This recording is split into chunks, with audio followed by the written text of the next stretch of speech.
한국대학생 선교회 CCC에서 최근 건국대 근처에 있는 와이낫 카페에서 예수님 생일 카페를 준비했다고 합니다. 이 카페로 가는 그 길목에 예수님 탄생 기념 포스터와 배너를 여러 번 걸어놨고요. 버스 정류장에는 예수님 2024번째 생신을 축하드립니다 라는 그 문구의 광고판도 설치했다고 합니다. 그리고 카페 내부에 들어가면 예수님과 함께 찍는 포토존부터 크리스마스 문제풀기 코너, 방문객이 축하 메시지를 적는 방명록 벽 꾸미기 등의 다양한 코너를 통해 준비해 놓았다 합니다. 이 코너는 여러분 카페는 대단히 성황이 되어서 대기자가 많다 합니다. 그래서 한 사람당 1시간으로 제한할 정도로 많은 사람들이 이 카페를 지금 찾고 있다는 것입니다.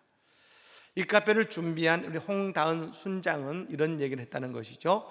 12월 25일이 단순한 연말 이벤트가 아니라 예수님을 기념하는 날이 되고 전 세계가 예수님의 생일을 축하하는 크리스마스가 되기를 소망해서 이런 행사를 준비했습니다라고 이야기한 것입니다.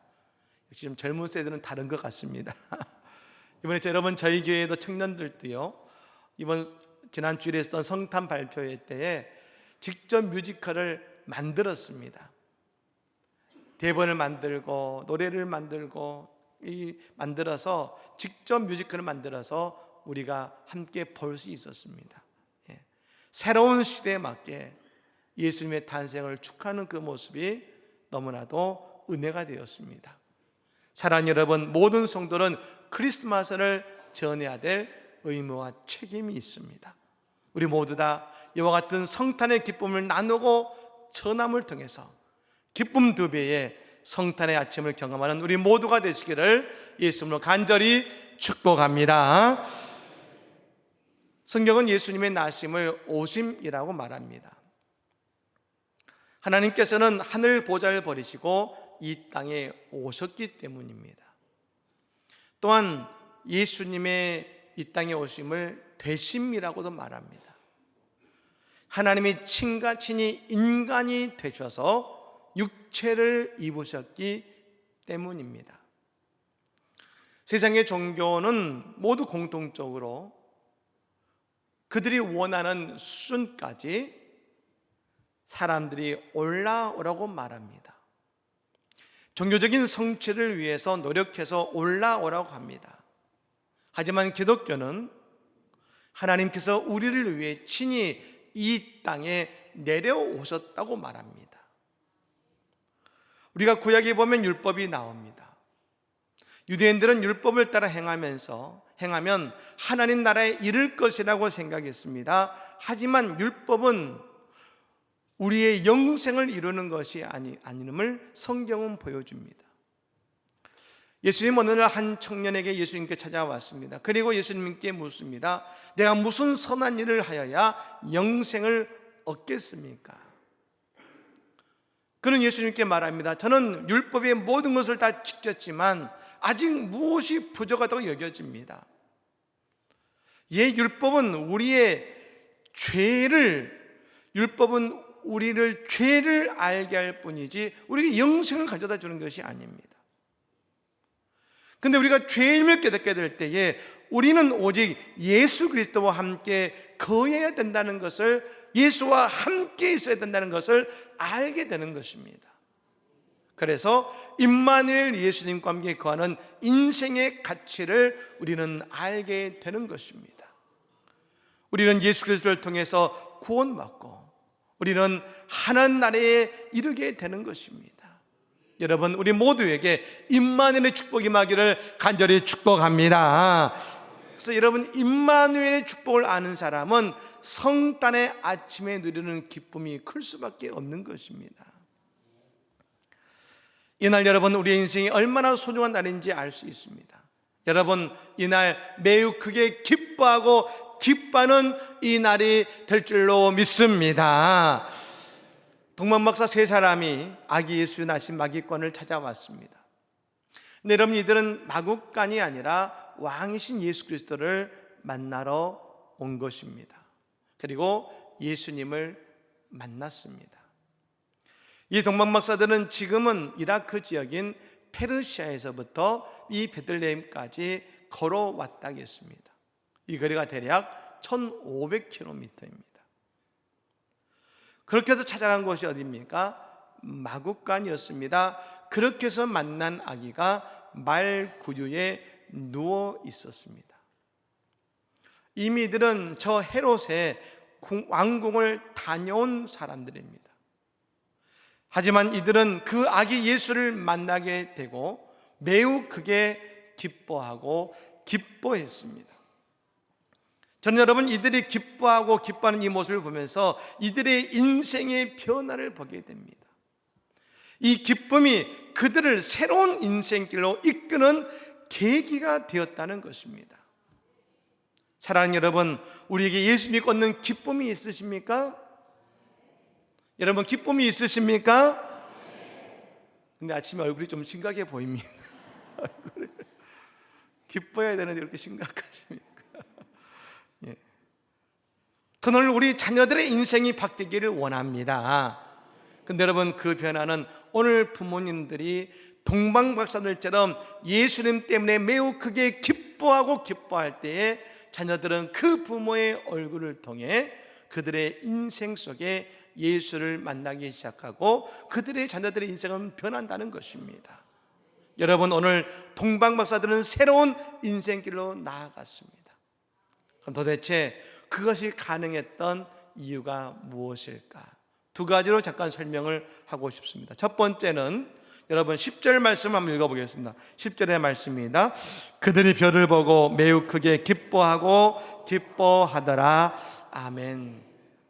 이 박사들은요, 별을 보고 별을 따라서 그 길을 걸어왔습니다. 이들이 바라본 것은 하늘이었습니다. 하늘을 바라보는 존재는 세상의 가치에 얽매이지 않습니다. 미국에서 화성에 인공위성을 쏘아 올렸던 그 과학자 중에 한 명이 이런 말을 한 적이 있습니다. 하늘을 쳐다보는 사람은 하나님을 믿습니다. 하늘을 바라보는 존재는 세상의 가치와 다른 가치로 이 세상을 살아가게 되어 있는 것입니다. 야곱이 형 에서로부터 도망쳐서 외삼촌 라반이 하란으로 가던 길 가운데 그는 베델에 이르렀습니다. 너무 힘들고 피곤해서 잠이 든 것입니다. 그런데 그가 꿈속에서 하나님을 만납니다. 근데 여러분, 그 본문 속에 이런 말이 나옵니다. 눈을 들어보니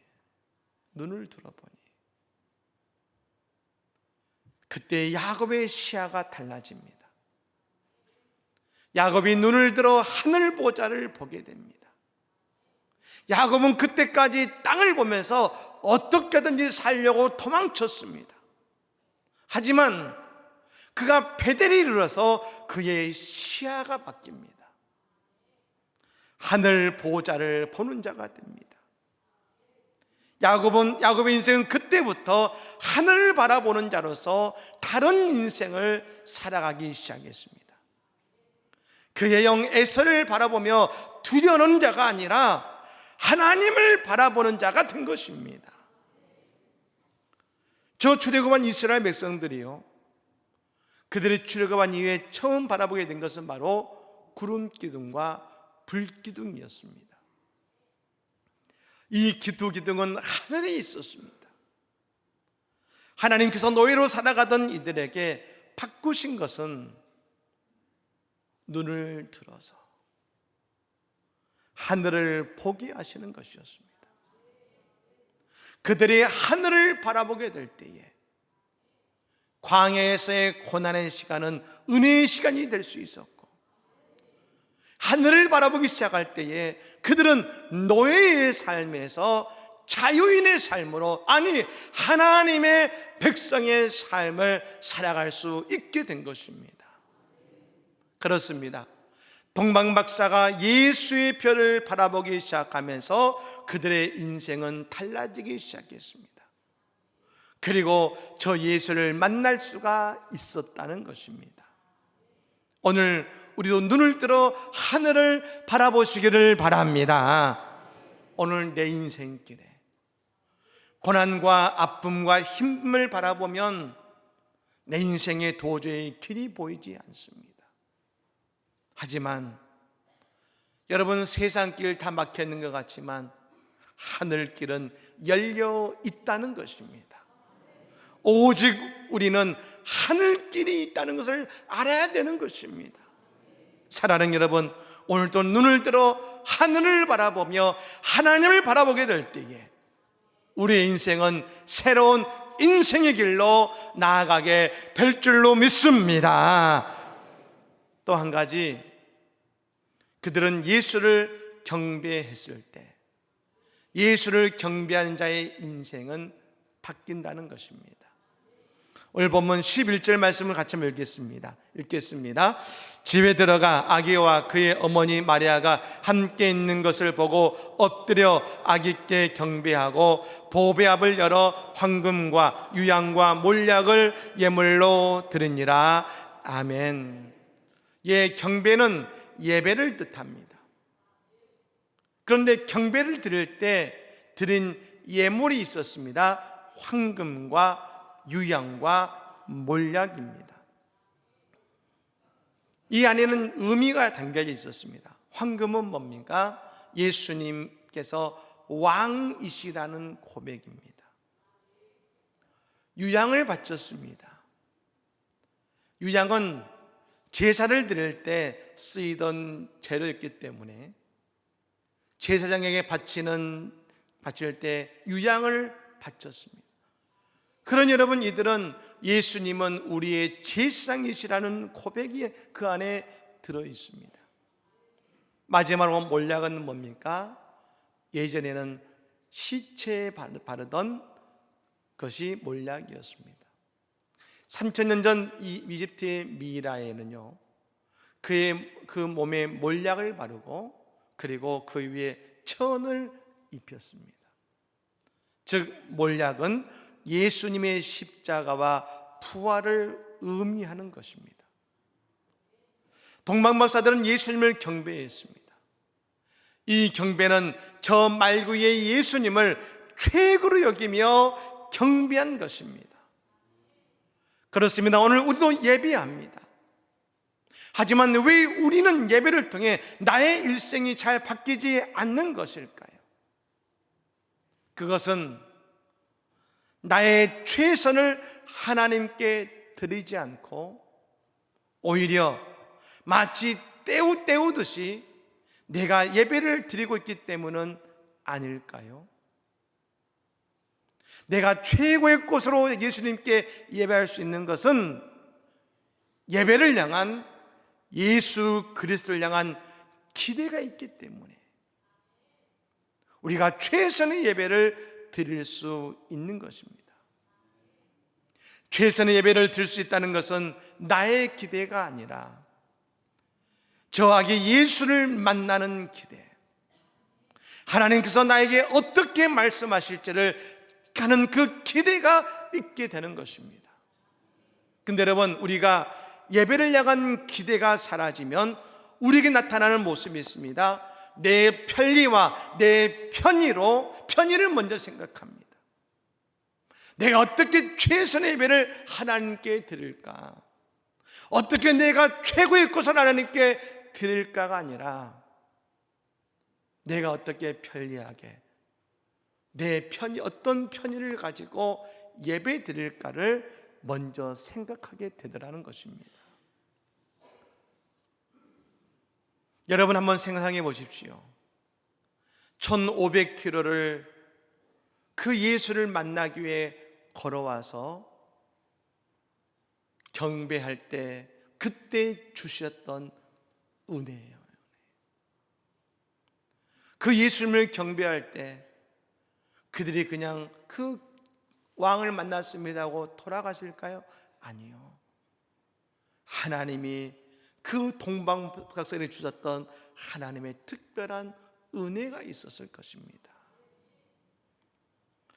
제가 지난주 캄보디아에 가서 오산 단트머니 임마누엘 교회를 향한 헌당 예배를 드리고 왔습니다. 짧은 일정이었습니다. 또 올해 초에 인도네시아에 있는 모조사리 레족 교회에 헌당 예배를 드리게 2박 3일 일정으로 다녀온 적이 있습니다. 하루 비행기 타고 가고 하루 예배 드리고 하루 오는 것이었습니다. 사실 전부 다 짧은 일정들이었습니다. 그런데 그 예배는 너무나 큰 은혜가 있었습니다. 왜 그런지 아십니까? 오직 그 예배를 위해서 비행기를 타고 5시간, 6시간, 3,500km를 날아갔거든요. 이게 뭘까요? 단 하루의 예배라고 하더라도 오직 그 한 번의 예배를 위해 그 먼 곳을 향해 나아갔을 때, 여러분 그 예배가 얼마나 은혜가 있었는지 모릅니다. 지난주에 말씀드렸습니다만 그 헌당 예배를 드릴 때 자신들의 모든 것을 드리고 자신들의 친히 그 벽돌을 나르고 그 예배당을 지었던 그 성도들의 감격의 예배와 그냥 가서 드리는 예배가 어떻게 같을 수 있겠습니까? 그냥 어떤 예배에 드려볼까라고 갖는 그 예배와 3,500km를 비행기를 타고 날아가서 드리는 그 예배가 어떻게 같을 수가 있겠습니까? 그 예배 속에는 하나님이 주실 그 은혜에 대한 기대가 있지 않겠습니까? 그 예배는 단 하루의 예배라 하더라도 우리의 인생을 바꿀 수 있는 예배가 될 수 있는 것입니다. 그 예배를 기대하잖아요. 어쩌면 단기성교의 일주일의 은혜를 한 번에 받을 수 있을 정도로 깊은 하나님의 은혜를 누릴 수 있는 것 아니겠습니까? 그 예배에 참여한 모든 이들, 함께 갔던 모든 분들은 모두 다 놀라운 하나님의 은혜를 경험할 수 있었습니다. 사랑하는 여러분, 오늘 아침 우리 모두에게 아기 예수를 향한 그 충만한 기대가 우리 모두에게 있는 줄로 믿습니다. 그러니 오늘 우리의 성탄 예배는 우리의 인생을 새롭게 여는 하나님의 축복의 열쇠가 될 줄로 믿습니다. 이와 같을 때에 동방 박사들의 인생에 새로운 하나님의 길이 열리기 시작합니다. 12절 말씀 읽겠습니다. 12절 말씀 읽습니다. 그들은 꿈에 헤로데게로 돌아가지 말라 지시하심을 받아 다른 길로 고국에 돌아가니라. 아멘. 하나님은 구체적으로 그들의 갈 길을 알게 하십니다. 아마도 이전에 그들이었다면 예루살렘에 들러 헤롯을 만났을 것입니다. 하지만 그들은 하나님의 인도하심 속에 과거와는 다른 길로 가게 되었습니다. 그렇습니다. 예수를 만나면 우리의 인생길이 달라집니다.